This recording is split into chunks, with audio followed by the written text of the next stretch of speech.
Hey y'all, in order to keep preparing for the tournament I want to sign up here in Audubon, I figured I would map the whole course from hole number 1 all the way to the temporary hole number 18.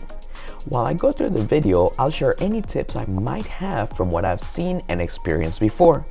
Also, if anyone has any suggestions on what is the best disc for the spark, any tips on how to throw, or really any helpful info for us beginner disc golf players that want to improve, please leave it in the comments. I think like this we can grow the disc golf community even more. But anyways, let's begin with hole number 1.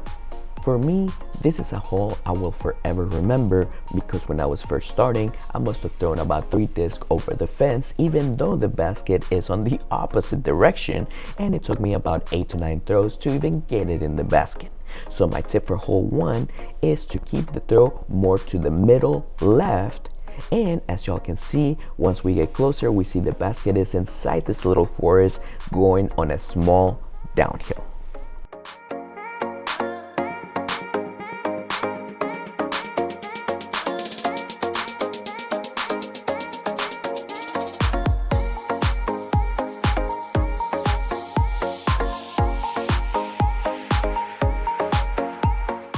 Hole 2, I would say the opposite, to try to throw more to the middle right in order to not get your disc stuck on all those bushes you see off to the left side.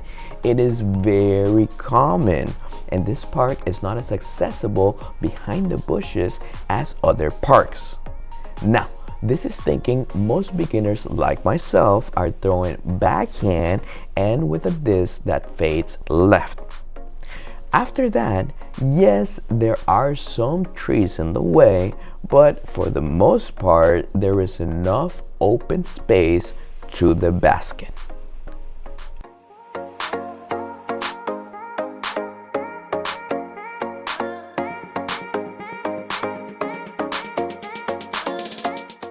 Now, no hate on hole 3, but this is my least favorite hole from the whole park. And if you notice, there is nothing crazy about it, except I somehow, about 80% of the time, hit one of these trees that y'all see here. So I can't give you the best tips on here, but what I have seen when people do make good throws, they keep it low and to the right so it can start fading into the middle. And once we pass all those trees, you see it's completely empty. Now, this is the first long distance hole, so if you're a beginner, my suggestion is forget about how many throws it takes you and just practice as best as possible those long throws.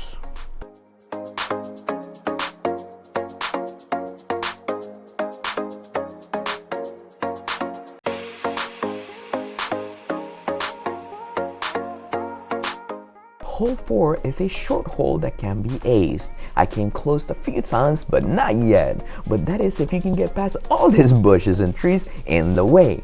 Now, you will notice it has a clear straight path, so my suggestion is this hole use a mid-range driver that has no fade, and I would say it doesn't require a run-up to throw.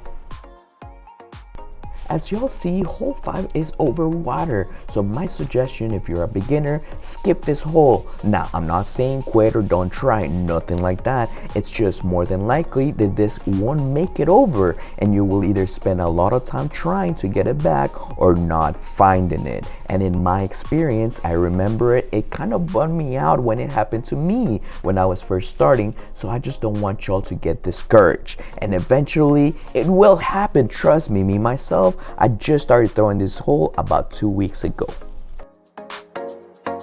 Another long one, but it makes like a 90-degree turn up ahead. So here I would suggest another mid-range with little fade for the first couple of throws or until we get to the turn, and then it's a bit more open.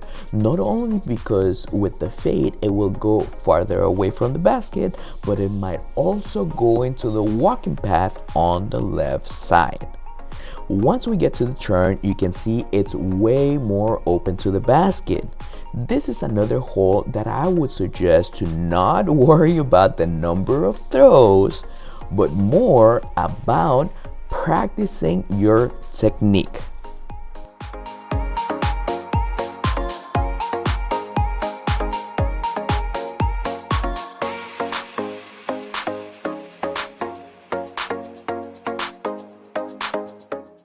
Hole 7 is currently a personal challenge for me. When I came to see the tournament, I saw people's first throw go all the way to the basket, and it motivated me so much to practice the right technique to be able to launch it as far. But you will see it's not the easiest task since there are all these obstacles in the way. But the way I saw people do it is they throw to the right with fade to the left so it can come back to the middle under the basket.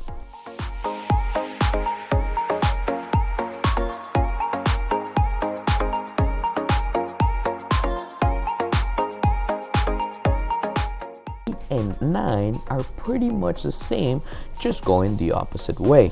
So on this one and the next one, I would suggest to practice with the no fade disc and keep it straight. But I have seen very common to throw a disc with fade to the left and they throw it towards the right. But the problem with that, as y'all can see, there's a lot of trees, and as a beginner like myself, you more than likely will hit one.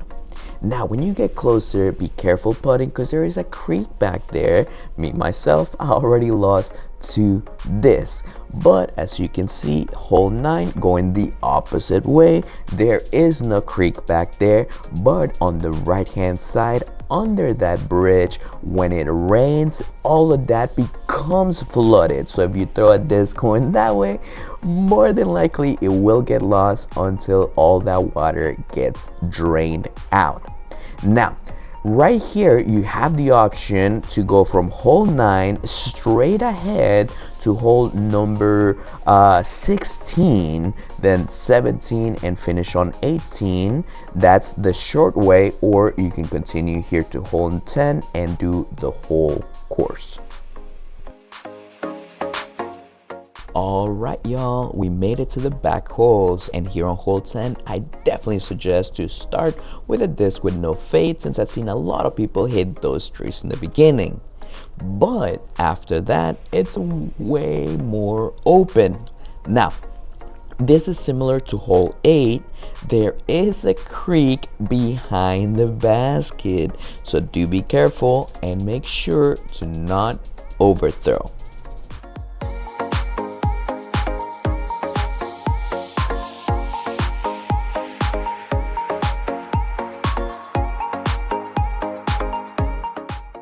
These back ones are more on the longer side, and some throws might require a forehand throw. Plus, we just did 9 holes, so the body starts to be a bit tired as well. So my suggestion is, don't worry too much about the distance and number of throws, but focus more on making sure you are still practicing the correct technique. Because the good thing about this back holes, as you can see, there really are not many obstacles in the way.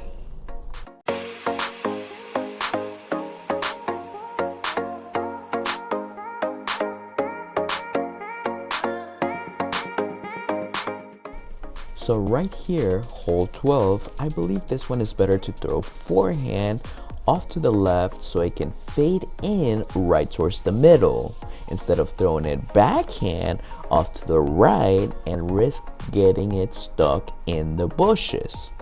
But since we have been practicing throwing our disc that has no fade or little fade, I would suggest to use that disc for this hole. And once we get closer, be careful putting to not overthrow it into the creek.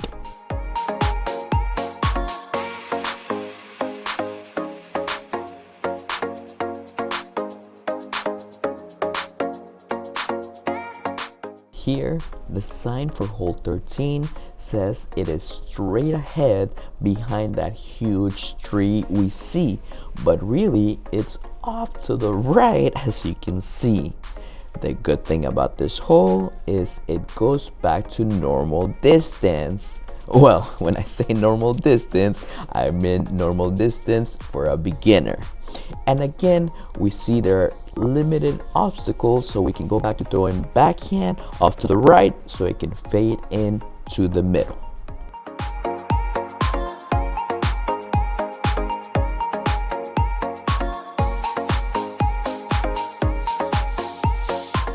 At the longest hole here in this disc golf park.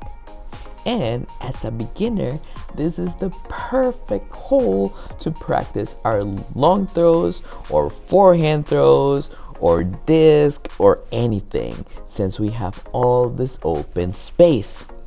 So this is another hole I would say to not worry about how many throws it took to get there, but instead focus on the technique. Like I said, on your forehand, backhand, your new disc, just to see how they fly.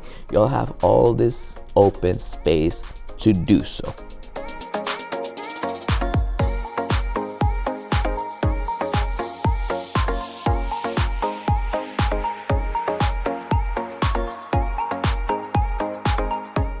Hole 15, the last hole of this back holes. And here my suggestion is to go back to the no fade or little fade disc, since this is the only hole from this back ones that does have a bit more obstacles in the way. But if you notice, the basket is a pretty straight shot, and if you throw it too far off to the left, that's where the other hole is, and too far right, there is a walking pad there.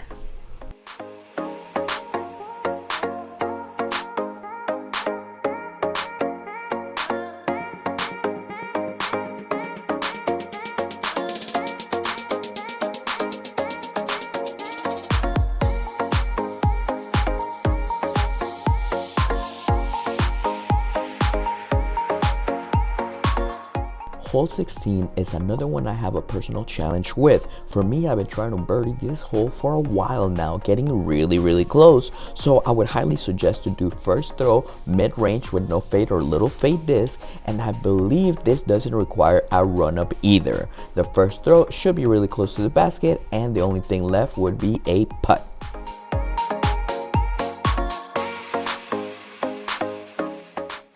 So for hole 17, for all my beginner disc golf community or even more advanced people, after seeing this video and my suggestions and what you know, how would you approach hole number 17? Please put it down in the comments.